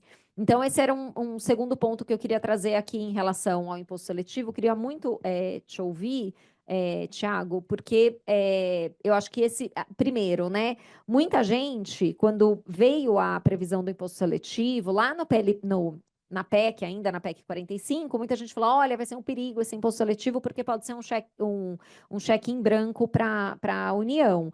E aí, desde o começo, eu falei: olha, meu medo não é que seja um cheque em branco, mas um conjunto vazio, né? Porque a gente não tribute o que efetivamente tem que tributar, né? Então, por exemplo, a tributação, né, extrapolando um pouco de bebidas açucaradas, é uma tributação muito tímida para o impacto, para a proteção à saúde. Deveria ser, talvez, bebidas ultraprocessadas, que aí você abrange tudo. O que adianta você tributar a Coca-Cola, mas não tributar o todinho, né? Então, porque só tem o NCM do refrigerante.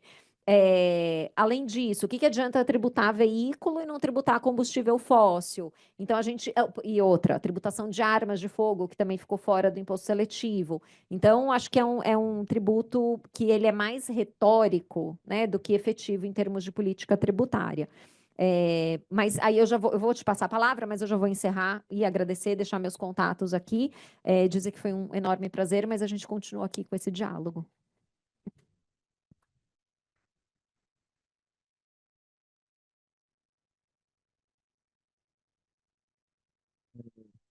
Sobre a questão do carvão mineral, de fato tem essa... É que é uma confusão até que não é tão, não é tão excepcional assim, né? A gente vê muitas vezes essas coisas. Mas aqui eu acho que, como a gente tem, inclusive, esse princípio constitucional específico da finalidade ambiental da tributação, eu acho que a interpretação mais adequada realmente é aquela que, até no contexto lógico da coisa, é que de fato tenha esse tratamento junto com os outros, embora tenha separado ali, né? Eu vou voltar um pouquinho, porque essa questão do imposto seletivo traz uma crítica que eu falei na palestra anterior em relação à questão da neutralidade, da progressividade e da regressividade, que a gente falou com o professor também da palestra anterior. E desde de 2019 eu já tinha participado de um painel, desde antes da pandemia, participei de painéis sobre a reforma, ainda era um projeto, e a ideia era que fosse tudo igual e sem nenhuma diferenciação, e que a seletividade se resolveria pela demanda e pelo cashback, né? Aí o gancho que falou do cashback, pelo cashback, e que seria neutro. O problema não é resolver progressividade e regressividade. E daí a gente concordou na palestra anterior que se perdeu uma oportunidade, porque o problema principal da tributação no Brasil é a regressividade. Então, como é que você faz uma reforma toda de consumo e não se importa expressamente com isso, né? E desde lá eu já tinha um problema com essa questão do cashback. Então, na palestra anterior, para falar a favor dos regimes diferenciados, para cobrança seletiva, aí no caso é com alíquotas menores, né? Mas aqui a gente está na maiores, mas o princípio é o mesmo. Eu acho que tem que ter essas alíquotas, tanto com o fim extrafiscal de coibir o consumo de coisas que são prejudiciais, quanto de estimular e facilitar o consumo de outras coisas, que não tem como resolver essas questões em cashback. E aí uma crítica que eu fiz, e eu retomo aqui, é essa questão do cashback, da energia que tem o cashback, mas não é pleno, né? Já começa por aí. E outra crítica que eu faço desde lá de 2019 e como é que isso vai ser procedimentado pela pessoa de baixa renda, eventualmente não sabe direito usar a rede social, aplicativo, às vezes não sabe ler. Como é que se vai garantir que as pessoas mais humildes, realmente mais humildes, vão de fato buscar o seu crédito? Porque eu cheguei a comentar na outra semana que a gente tem hoje notícias de que pessoas têm descontos há anos no INSS, mas nem sabe. E a pessoa, ela vai saber que ela tem que buscar um cashback? Ela vai lá atrás do cashback? Como é que vai ser? Como é que é isso? Então, essa é uma crítica que eu sempre faço, essa questão do cashback, né? E aí, com relação à questão da seletividade, e essa questão dos veículos, um ponto que sempre me chama atenção nessa discussão sobre os veículos é a questão de que tem um tratamento favorecido também aqueles. Tem um regime automotivo específico na lei complementar, que eu estudaria até uma palestra específica, né? Mas, assim, no ponto que eu coloco, eu já aventei na outra, é essa questão do motor elétrico junto com a combustão. Você estimula o motor elétrico junto com combustão. Então, acaba estimulando a combustão do mesmo jeito. Teria que ser o motor elétrico puro, né? Eu trouxe a combustão junto, entra naquela crítica que a doutora colocou, de sempre estar prestigiando de alguma forma o combustível fóssil de algum jeito nessa questão, né? E para finalizar a questão da seletividade aqui, de que seria vazio, aí é a questão que a gente traz também em relação ao outro lado. Fica muito lobby nessas alíquotas menores ou maiores, aí coisas que deveriam ser punidas não são punidas, coisas que deveriam ser favorecidas não são, ou se favorece coisas que não deveriam. E aí que eu achei interessante a questão da reavaliação quinquenal, que é onde a gente vai poder bater nisso, o contribuinte, ou enfim. Que vai poder. Agora tem parâmetros de discricionariedade, antes era totalmente livre, agora não é livre. Tem parâmetros, tem o estudo, o parecer do TCU, etc. E aí a gente vai poder, eventualmente, atacar de alguma forma esses lobbies para tentar, o estudo aqui diz que isso aqui não é tão bom, precisa aumentar, isso aqui precisa baixar. E aí o contribuinte geral vai ter interesse em discutir isso hoje em dia. Porque antes, como não tinha nada a ver uma alíquota com a outra, ninguém se importava, só o erário que ficava sem nada ali, todo mundo tinha benefício e não se arrecada. Agora não, agora, minha arrecadação é essa. Se você quer diminuir aqui, eu vou aumentar ali. E aí, opa, você vai aumentar ali, então agora eu quero reclamar. Pelo menos isso a gente vai ter. Então, embora a finalidade seja extrafiscal, eventualmente essa provocada fiscal possa levar alguma alma a ficar mais benéfica, mais santa e buscar, olha, isso aqui é prejudicial e não sei o quê, sendo que a pessoa não está interessada muito nisso, mas pode usar de pretexto, enfim. É isso. E sem dúvida, só uma última consideração, isso deve acontecer mesmo, porque a arrecadação do imposto seletivo, nos termos da própria emenda constitucional, ela integrou a Receita Geral da União, né, naquelas determinações. E essa consideração da Receita Geral, ela vai ser relevante para o estabelecimento da alíquota padrão. Então, quanto mais eu arrecado no seletivo, também menos Diminui na eu padrão. tenho a alíquota padrão, né? Então, certamente essa consideração vai ser feita. Mas é isso, obrigada. Isso, obrigado. Agradecemos. Doutora Leila tem uma pergunta aqui. Não, microfone, doutora.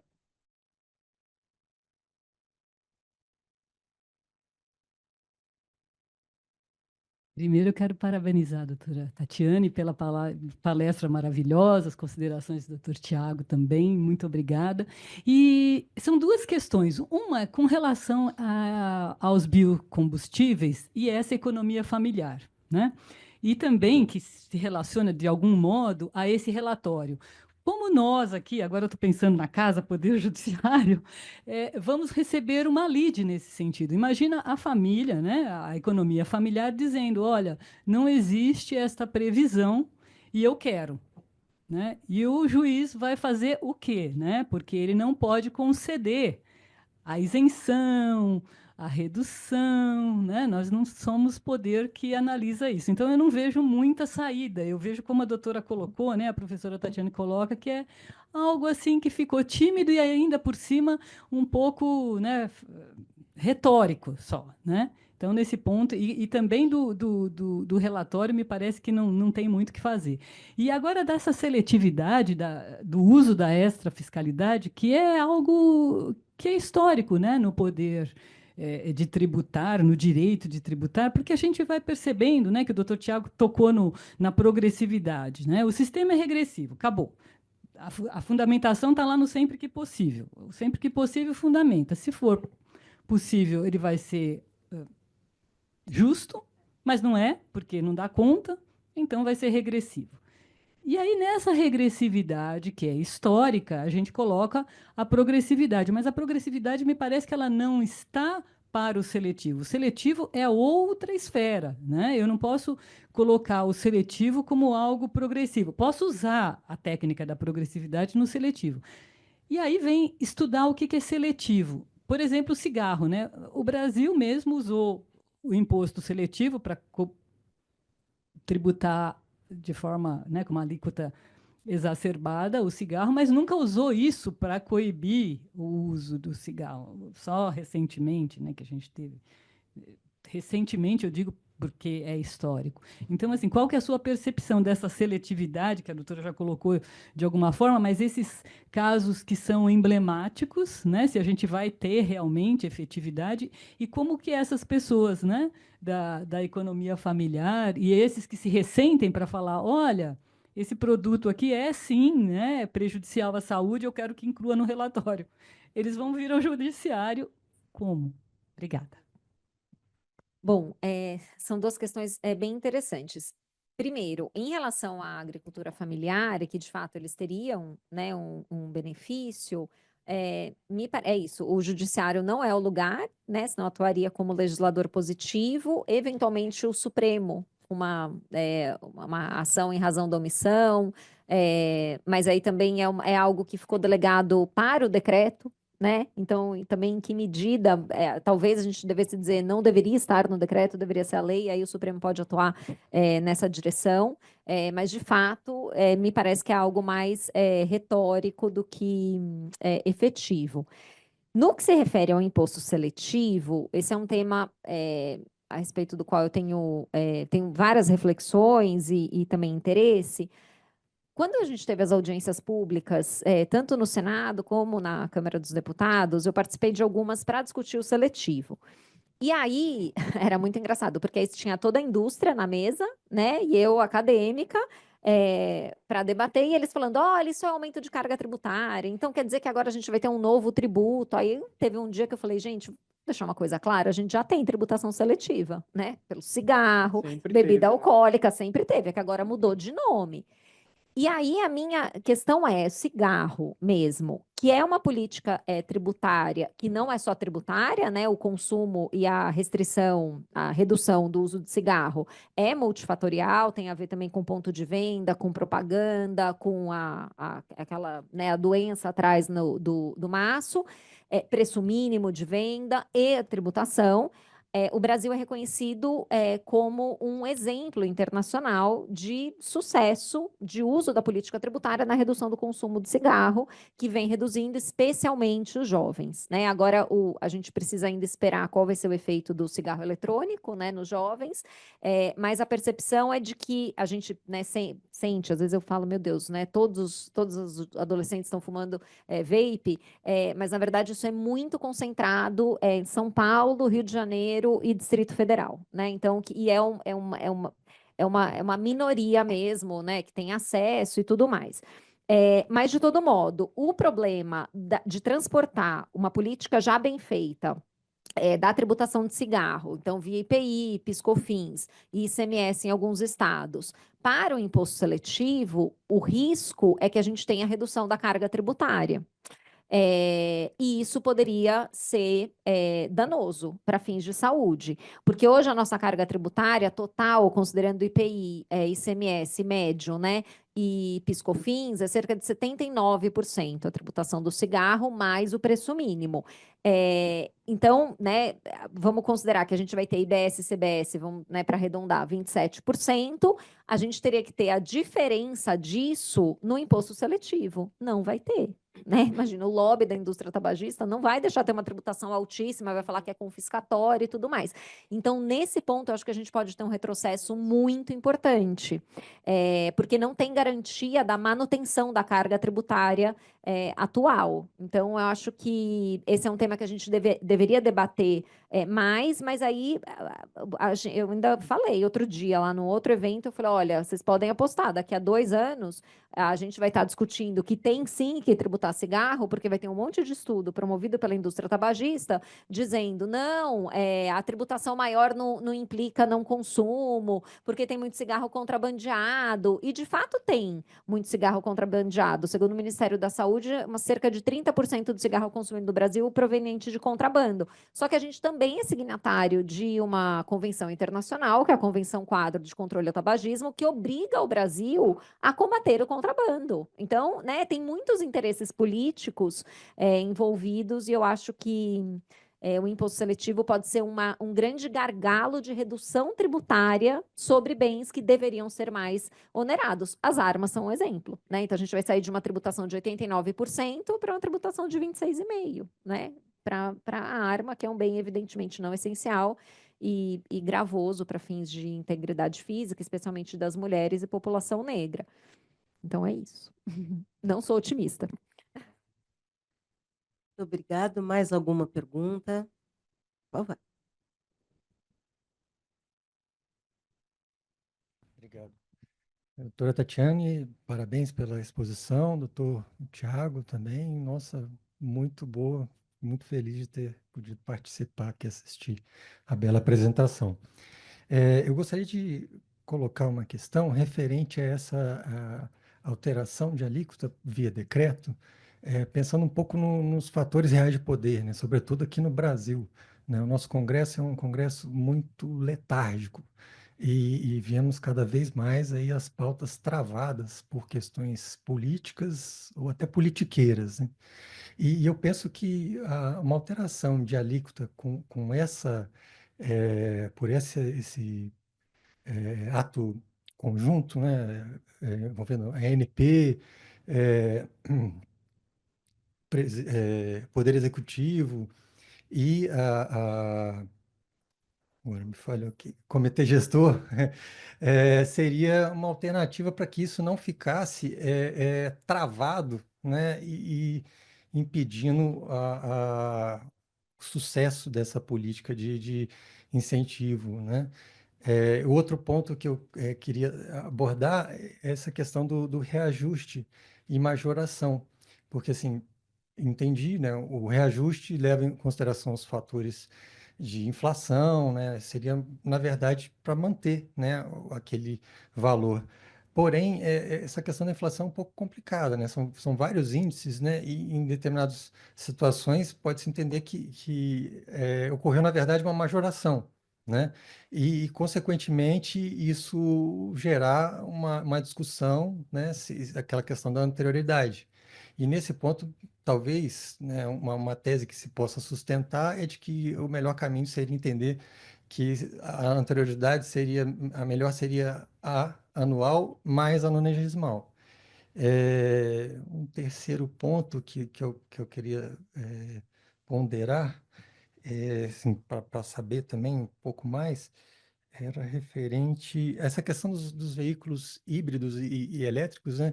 Eu queria entender um pouco melhor essa questão, por que não se optou por uma desoneração, sendo que isso parece ser o futuro, né? E cada vez mais a indústria automobilística desenvolve, a GM agora desenvolvendo uma bateria que dura mais, e se também pelo fato do Brasil estar um pouco retardado nesse processo, se não caberia esse incentivo gradual, né, do híbrido para depois o elétrico.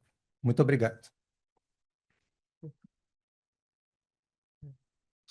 Primeiro, parabéns à professora Tatiane, o doutor Tiago também. Só complementando a pergunta, em relação à alíquota, que é a de valor, então é um valor específico, é, existe alguma baliza para ter essa alíquota? E também ela pode ser utilizada como instrumento extrafiscal, porque há bem pouco tempo atrás teve toda uma discussão sobre a redução de PIS/COFINS sobre os combustíveis, inclusive o governo federal interviu no ICMS para reduzir a alíquota. Então, será que seria um instrumento extrafiscal para aumentar e abaixar? E aí, como é que ficaria esse reajuste, né, dentro disso? Obrigada. Bom, vamos lá, né? Então, vou começar, anotei aqui, depois se eu tiver perdido alguma coisa, vocês me avisam. Em relação à alteração de alíquotas por decreto, em razão da relação que hoje se estabelece, né, entre executivo e legislativo, que de fato é uma relação tensa, e com um crescimento do poder legislativo muito, eventualmente, até desproporcional em relação ao executivo, né? Muitas vezes o executivo fica refém do legislativo. Eu entendo esse ponto. Mas, se a gente for por aí a gente acaba com a legalidade em matéria tributária, né? Porque aí, né, seria em razão de uma situação que pode ser contingencial, né? A gente dizer que está certo ter alteração de alíquota por meio de decreto. Eu realmente, e de novo, quero reforçar que isso vale também para a redução, né? Porque a redução é uma mexida no orçamento público e também o impacto no orçamento impacta também diretamente o executivo, né? Então, você pode ter também um jogo de poder nesse sentido. Então, tenho dúvidas, né, dessa solução, mas eu entendo a crítica, eu entendo o argumento. Agora, o que eu acho mais fácil, talvez, de argumentar seria a interpretação do Dr. Tiago para dizer, não, na verdade, todos os combustíveis vão ser abrangidos e está na Agência Nacional de Petróleo, especificado lá, automaticamente já tem a previsão legal. Então, dá menos força, né, para o Poder Executivo e mais uma interpretação que valorize justamente a lei e a legalidade, mas cujo conteúdo seria o mesmo, né? No final, na prática, daria na mesma, mas aí a forma como eu construo, eu acho que é relevante, né? Então, dizer que, né, como o doutor Tiago disse, são todos os combustíveis e isso só seria uma aplicação do regime constitucional. No que se refere ao reajuste, de fato, né? Acho que o que os contribuintes vão querer é anterioridade plena, né? Então, exercício seguinte, mais 90 dias.